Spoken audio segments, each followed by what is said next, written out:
প্রতিশোধ নেওয়ার মতো তোমার কাছে সক্ষমতা আছে, কিন্তু প্রতিশোধ নেওয়ার চাইতে ক্ষমা করে দেওয়াই উত্তম।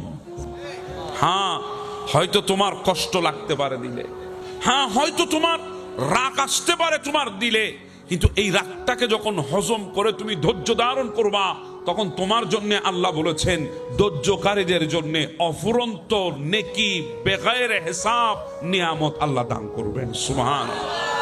একটু ধৈর্য ধারণ করতেই হবে আপনাকে আমাকে। একটা কথা মনে রাখবেন, আল্লাহর দরবারে সিজদা দেওয়ার মতো নিয়ামত পৃথিবীর জমিন আর কিছুই নাই। কারণ বান্দা যখন মুনিবের দরবারে সিজদা দেয়, তখন আমার আল্লাহ এত বেশি বান্দার কাছে আসে, অন্য সময় এত কাছে আমার আল্লাহ থাকেন না। সুবহানাল্লাহ। সিজদা দিলে বান্দার সাথে মুনিবের দূরত্ব দূর হয়ে যায়, সিজদার মধ্যে রব বান্দার পাশে চলে আসে।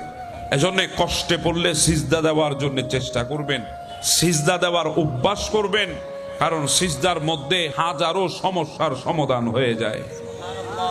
আমার নবী সিজদা দিয়েছেন, আমার নবী সিজদা পড়েছেন মালিকের দরবারে। জানি না আমার আল্লাহর কেমন লাগছিল যখন আমার নবী সিজদা দিয়েছিলেন, কারণ সবচেয়ে বেশি মুহাব্বত তো নবীকে করে। ওই মুহাব্বতের মানুষ যখন সেই রবকে সিজদা দেয়, আমার রবের কুদরতের অন্তর কেমন করে একবার চিন্তা করে। সিজদা দিয়েছে, হঠাৎ ওই কাফেরদের উকবা সে নারী বুড়ি এনে আমার নবীর কাঁধের উপর চাপিয়ে দিয়েছে। আমার নবী চুপ করে আছেন, কোনো কথার উত্তর দিচ্ছে না।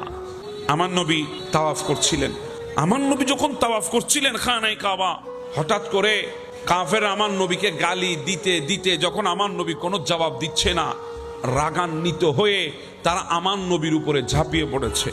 আমার নবীর গলার মধ্যে রুমাল দিয়ে এমন ভাবে দুই পাশ থেকে টেনে ধরেছে, আমার নবীর জিহ্বা বের হয়ে গেছে। সাইয়েদনা আবু বকর সিদ্দিক আমার নবীর কলিজা টুকরা প্রেমিক, সহ্য করতে পারে নাই।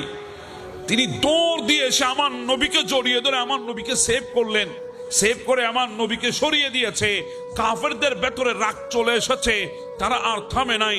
সিদ্দিকে আকবর আবু বকর সিদ্দিকের উপরে তাদের হাজারো রাগ উড়িয়ে দেওয়ার জন্য তারা আক্রমণ শুরু করে দিয়েছে। আমার নবীর প্রেমিক হযরতে বেলাল হাবশী রাদিয়াল্লাহু তাআলা, ইনি ওই মুলকে শামের মধ্যে আকাশের দিকে তাকিয়ে আছেন।